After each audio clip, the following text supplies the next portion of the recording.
दोस्तों, कई बार हम कुछ ऐसा काम कर देते हैं जिसके बाद हम सोचने लग जाते हैं कि अगर आज मैं ना होता तो क्या होता। क्या सच में कोई भी काम होने या ना होने की वजह हम हैं? तो आइए जानते हैं इस छोटी सी कहानी के माध्यम से। दोस्तों, जब हनुमान जी भगवान राम से आशीर्वाद लेकर माँ सीता को खोज करते हुए अशोक वाटिका में पहुँचते हैं, तब वो देखते हैं कि रावण गुस्से से तलवार लेकर सीता माँ को मारने के लिए आ रहा है। रावण को देखकर हनुमान जी सोचने लग जाते हैं कि मैं एकदम सही समय पर आया हूँ और माता की रक्षा करने के लिए मुझे इस दुष्ट रावण से इसकी तलवार छीनकर उसी के शरीर से उसका सर अलग कर देना चाहिए। अगर इस वक्त मैं ना होता तो ना जाने क्या हो जाता। इसे सोचकर जैसे ही कुछ करने के लिए वो जाते हैं, तभी वहाँ पर मंदोदरी आ जाते हैं और रावण को रोक देते हैं। ये सब देखकर हनुमान जी फिर से सोचने लग जाते हैं कि प्रभु ने माता की रक्षा करने के लिए स्वयं रावण की पत्नी मंदोदरी को ही भेज दिया और मैं तो यूं ही भ्रम में था कि अगर मैं आज ना होता तो माता सीता को कौन बचाता। माता सीता से मुलाकात कर लेने के बाद जब हनुमान जी अशोक वाटिका में मजे से फल खा रहे होते,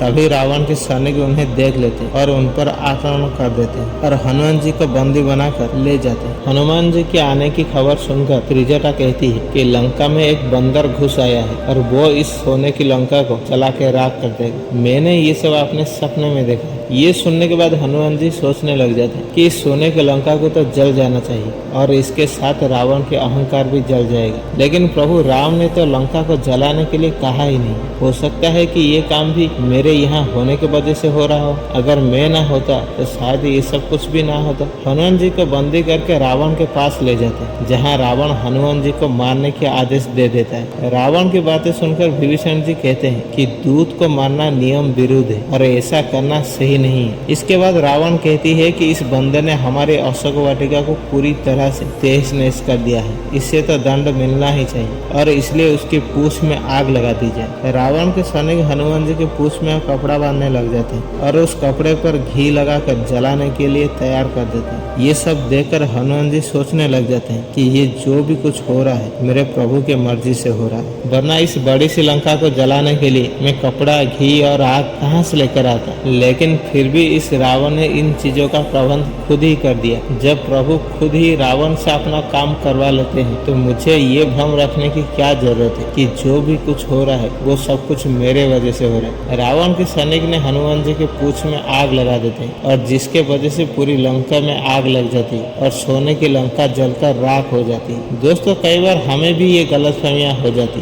कि मैं ना होता तो क्या होता।